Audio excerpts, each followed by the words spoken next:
All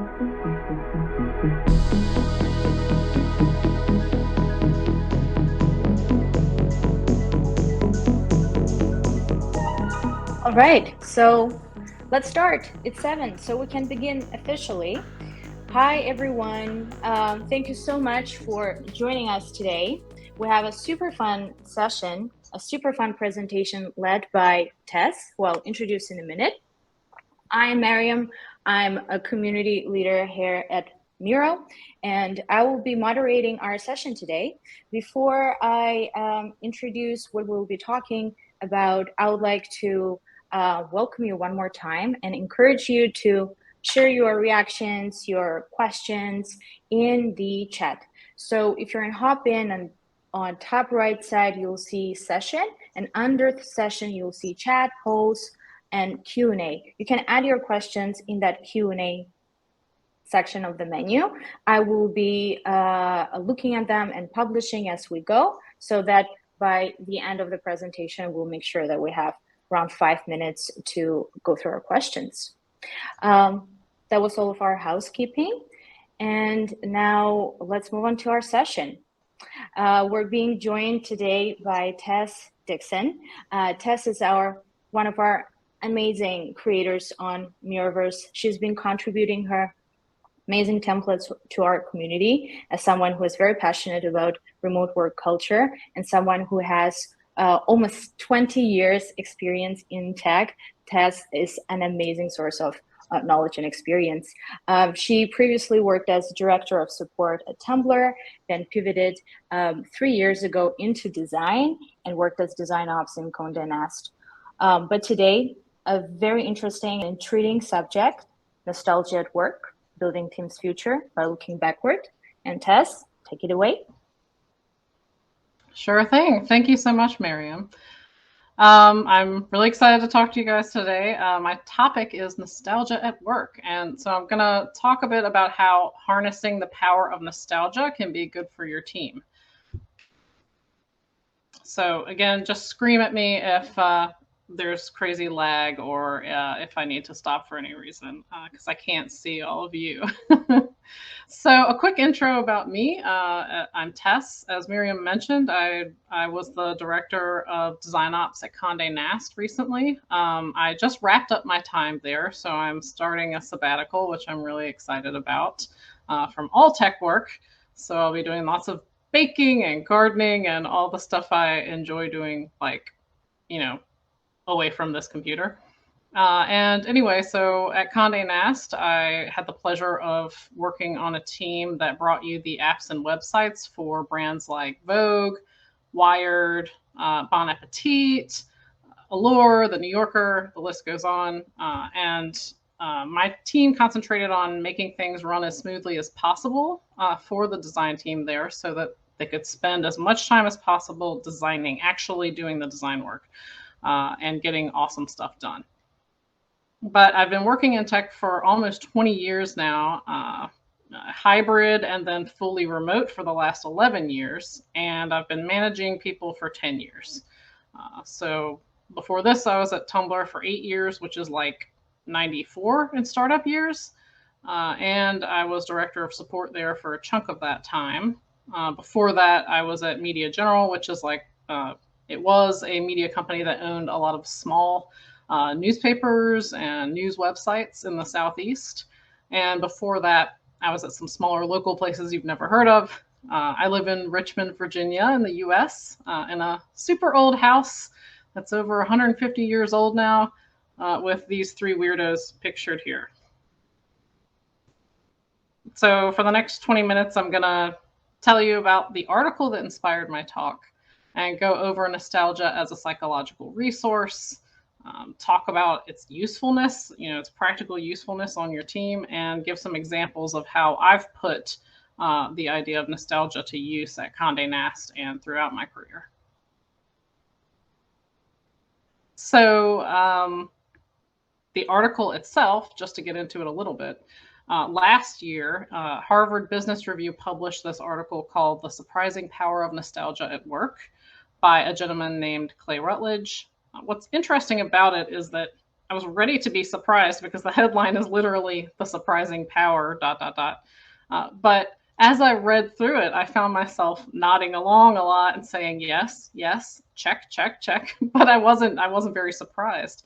And I asked myself, why am I not very surprised by these findings? And I think it's because I spent the last 3.5 years building culture on a distributed team and feeling like nostalgia was something that we leaned on very often. Anyway, there is a link to the article in the Miro board notes, so definitely read it. It's a really good article. This guy has devoted his career to studying nostalgia and its effects, so he articulates everything kind of better than I can in a more scientific way. The main article is kind of summed up in this quote, though. Nostalgia helps individuals cope with life's stressors, build strong relationships, find and maintain meaning in life, and become more creative and inspired. That quote hit me really hard because working in tech, I think we can have this real bias toward the future. Everything is about being forward thinking, at least a lot of the content I see and consume. It's all about being a futurist. It's all about not being left behind and being like a big blue sky thinker, an ideas person. And that's been really hard for me. Just to share a moment of vulnerability, I feel a little bit out of place in that rhetoric because it's just not my strength. Um, it's I'm kind of more of a doer, an executor, I would say, than like a futurist or a good predictor of what's to come. So it's good to hear validation that there is also lots of good stuff that's useful from looking at the past. And everybody has their strengths and weaknesses. A quick distinction about nostalgia, per the article, it tends to follow a redemptive sequence in which negative feelings like longing and loss give way to positive feelings like happiness, connectedness, gratitude, and hope. So, how I'm reading this is that nostalgia isn't just a trip down memory lane. It has to be bittersweet. That's kind of what specifically makes it nostalgia. It has to embody that feeling of loss as well as that feeling of warmth. And the reason I have a picture of Moonrock candy flavored lip smackers here is because that is a lip balm that I wore at a very specific time in my teenagehood. I got it in like a Christmas stocking, and so it was something I wouldn't have chosen myself, but I never bought another tube of it. And recently I was just walking down the street and I caught a whiff. I don't know if someone had like a perfume on or, God forbid, they had this vintage lip balm on, but I immediately smelled it and I just thought, okay, I'm in the car. I'm 15 years old. I'm going to like a youth group event with my boyfriend. Like, kind of just all of the awkwardness of being 15 just like rose up in my heart very suddenly from a tiny little thing like smelling a particular scent. And the way that all those feelings swirled around in me, that's nostalgia. So, to kind of take this idea of nostalgia a little bit further, what Mr. Rutledge is saying in the article is that nostalgia can be used as a psychological resource. It's a self-regulatory existential resource that people naturally and frequently use to navigate stress and uncertainty. No idea why we would need to do that. And to find the motivation needed to move forward with purpose and focus. So if we treat nostalgia like a resource or a superpower, if you will, I feel like people use that word a lot in these types of presentations, and I'm like, maybe I should do it more. But you are already tapping into this superpower as an individual. This is part of what gets you through life. But as a manager or a leader on your team, you don't have to be a people manager. You can tap into this every day. This shouldn't really be a foreign idea because we're very familiar with the idea of going to your happy place in pop culture. People say this sort of thing in the office all the time. Someone says like, this is stressing me out. I'll just go to my happy place instead of thinking about this or whatever it is. And when someone says their happy place, I just picture, their favorite sandy beach, putting their feet up with a cold beverage in hand. And there are lots of books and movies that make use of this concept as well. The things that I've cited here on this slide are kind of very popular in the US movies, but I'm sure you can think of examples from your culture as well. So, like in The Sound of Music, when the children get scared because of a thunderstorm, what does Fraulein Maria do?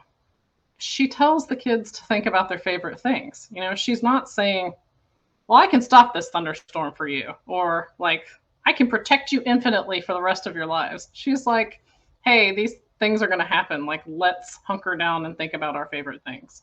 And she lists her own favorite things, which is why I know that even though this character is based on a person who would have been singing the song 80 years ago, halfway across the world from me, we both like things like crisp apple strudel and brown paper packages tied up with string. There's a similar scene in Peter Pan where the children are trying to learn how to fly, and Peter Pan tells them, just think of a wonderful thought. And then they start listing things that are from their past, their own nostalgic memories, like toys at Christmas, sleigh bells, snow, which are also things I enjoy.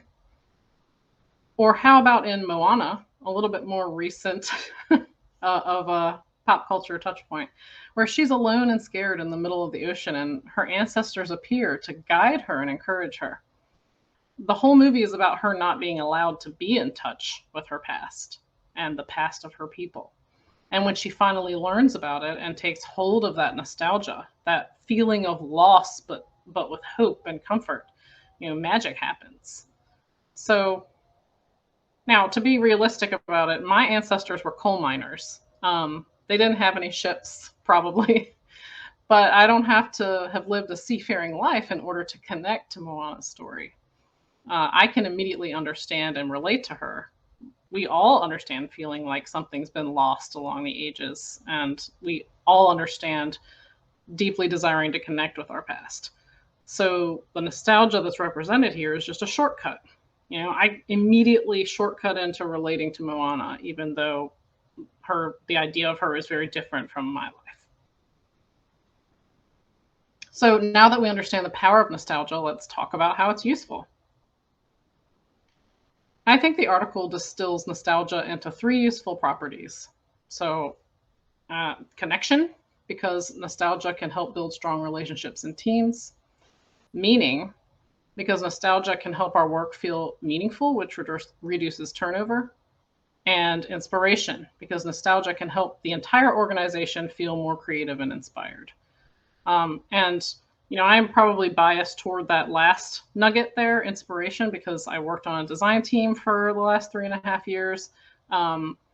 It is really important to the care and feeding of designers that they be able to engage in sort of unstructured play and getting inspiration from something other than the stuff that's directly related to their current task.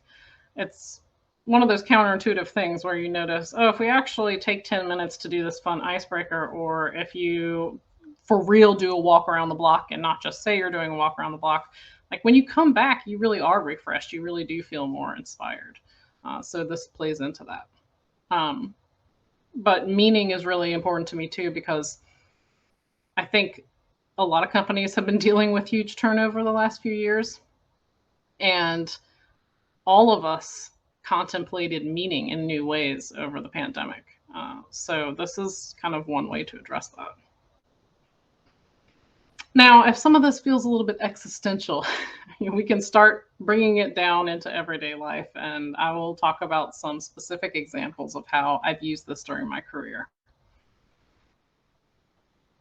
So bylines were these 5 to 10 minute little intro presentations that I believe the boss who hired me in the first place at Condé Nast, Lydia White, who's kind of a genius of these types of activities, she created these, and we carried them, through. I guess they're probably still doing them now, but basically when a new person would join, we would ask them, and I do think these things have to be optional, right? Because not everybody likes talking about their past, and that's okay.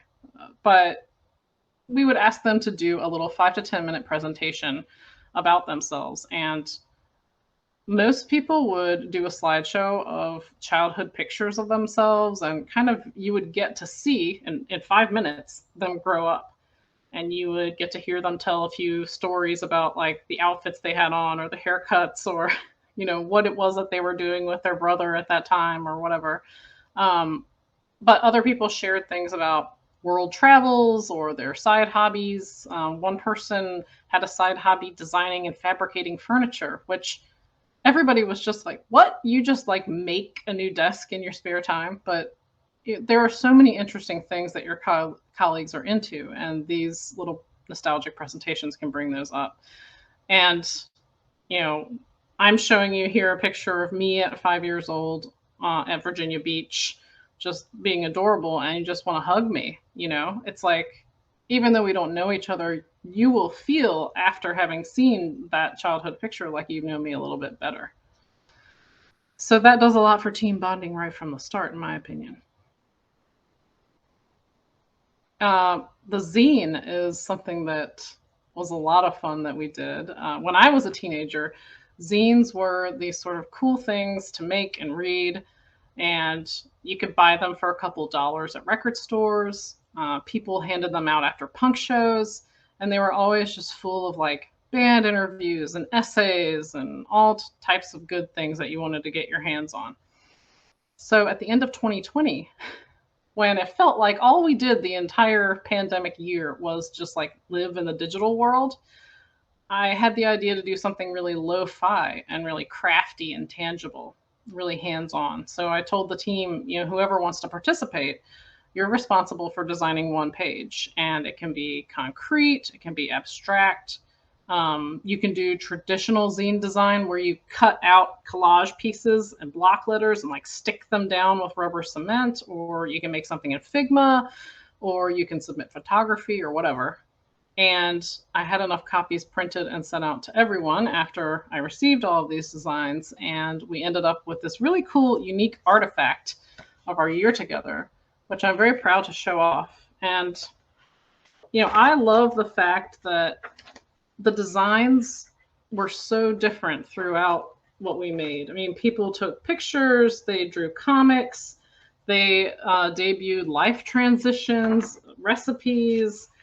Some people really did do like the traditional type of zine design, and it was just all really different. The Vogue Quarantini was an extra good one. But it was really, really nice to get to the end of that year where people felt like they had lost a lot and have just like one little thing in their hand to show for it. Next is food. I don't think this can be glossed over in the world of nostalgia. People love food, and we've been eating food since infancy, so our connection to it is very strong. I remember feeling an instant flood of nostalgia when on the show Scrubs, Turk puts Bugles corn snacks on his fingers and pretends to be a witch. Every American kid did that in the 80s when I was little. Like I have a bunch of memories of my brother and I doing that as kids, and we all did it. So instant flood of memories, right? Instant shortcut to connecting with people, or in that case, a show. At Tumblr, back in my past, for Oktoberfest one year, we had beer and pretzels brought in, and everybody got like these really cute little, steins to take home.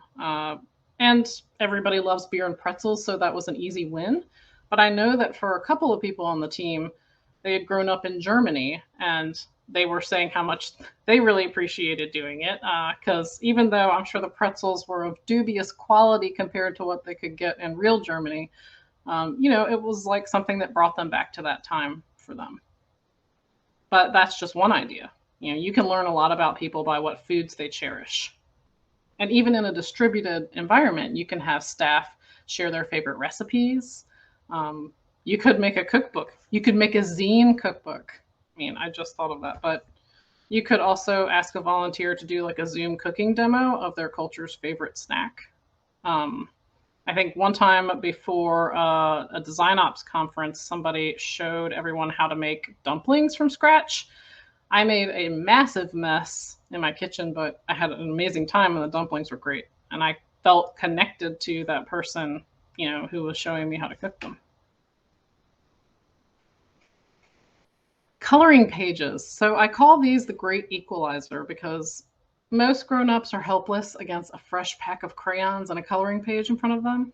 Even just the smell of crayons, that sort of meditative state that you enter when you're coloring, brings back all of those kindergarten feels. So, for in-person events, I think just having art supplies out on the table and having coloring pages out, even better if they're customized for your event, it diffuses a little bit of that natural awkwardness and pressure that comes with those situations. And I've had custom coloring pages designed for several team retreats.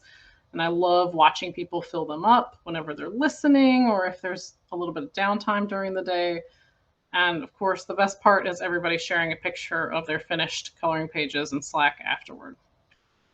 You could also do little art projects like this in Miro that are sort of meditative. I've seen people do some really interesting things and come up with cool art projects. These coloring pages, the winter one is from Condé Nast's design retreat at the beginning of this year, and the Space Kitty one is from a Tumblr retreat a few years back. It does help to have a good designer and illustrator on call to make these things, but not all of you may be married to a person like that, so let me know. I know a guy. I also really like doing Q&As with the team. So, nowadays you don't even have to be the purveyor of Q&A stuff directly. You can outsource it to a robot. So I really enjoyed using the Donut Bot for Slack. I think there are other tools out there now as well, but it can just bring up these little nostalgic water cooler questions, however often you tell it to, so maybe once a week or something like that, and then you sit back and watch the fun. I administered this bot while I was at Condé Nast, and I learned so much about people's interests and hobbies this way. And you can really set it up to emphasize nostalgic things. So you can ask people to share, like, what was your favorite vacation destination from the past? Or what was your favorite childhood meal? Or anything like that. And it really gets people talking. And it was just also a really nice reminder in the middle of the day that, like, hey, the people that you work with are humans. They're human beings with pasts and with interests outside of the computer screen. And sometimes you need that reminder. As a side note, Donut has a feature that will pair up two people at random and introduce them. And over the time that I used the tool, it made 613 of those introductions for us. And out of those 613 introductions, about 31% of them resulted in a real-time hangout. So they actually met up for a coffee chat or for a quick Zoom. And in an industry where people are always complaining about not feeling connected and not understanding what other people are working on, this is a good remedy for that. It's a nice opt-in because people who don't feel that way don't have to do it, and people who do feel disconnected can opt in. So yeah, good tool. Shelfies are super simple. A few people did these at Condé Nast, and I loved it. You just take a picture of a bookshelf or a mantle or some nook in your house, and then you give people a tour of it via Zoom. So you can point out your favorite books. You can explain what kind of an impact they had on you, which everybody loves doing that. You can show off your favorite souvenirs, your houseplants, your weird knickknacks. Like, it doesn't get easier and simpler than this for team building activity. There's no setup, and it really feels like you know people better after they've dissected a part of their home in front of you. Building stuff in Miro is, of course, a great way to do this. Even if we weren't at Miro's distributed conference right now, I would still tell you I'm a huge fan of building team culture in Miro, and that building and assembling things on boards is one of my favorite ways to do that. There are some team building games and activities that are very complicated out there and have like pages of instructions, and I honestly, most of the time I only have 5 or 10 minutes to do these things. So I love leaning on nostalgic things like building a snowman or assembling a puzzle, because people immediately understand what to do. The second they enter the board, you see their faces light up, and beyond a line of instructions, you don't need to say anything. So it was really fun to see what people would create with this sort of thing. At Condé Nast, it was always something weird. we loved to try to out-weird each other. So yeah, a lot of unique and interesting things came out of it. I also have a lot more of these templates linked in the board notes, so please enjoy. Last thing is making a list. Similar to the last slide, I wanted to do something like that, but more complex. And so during our team retreat, we had done a workshop to process pandemic trauma. And after that, I thought, now that things are opening up more, we should put a bow on that. We should kind of like have closure on that discussion. So we made a pandemic sandcastle, and I put music on and asked people to list their answers to prompts on the sandcastle, like, what's the activity you miss the most? Who's the person you're going to hug first? What's the best TV series you binged? And it was a really honest but positive experience, and it was kind of fun to guess who had put down which answer. So, and I have a link to the template there. So once you've built up all of these shared nostalgic experiences, and I'm not saying you have to do them, every day, but pepper them in there, you'll have your own new set of nostalgic memories as a team. Things that you can be nostalgic for together in your past. It's meta like that. So thanks for listening, and please connect with me and keep in touch, and tell me all the ways that you're using nostalgia to impact your team culture. That's it for me. Awesome. Thank you so much, Tess. I think we don't have any questions at the moment in the chat, only messages of adoration for all your ideas and a bit of emotional, nostalgic moments happening in the chat when you were referencing those moments from your past. Oh, good. Yeah, I really, really love this. It's really awesome. Unfortunately, I'm not able to pin a message in the chat, so I'm just going to repeat it again. This is a link to the board that Tess was just sharing. You can find templates you can use to incorporate these exercises and have more harvest nostalgia and nostalgic feelings in your team culture, and share your own examples on Miraverse as well. And with that, that is all. Thank you so much for joining, and thank you so much, Tess. Thank you. My pleasure. Bye, everyone.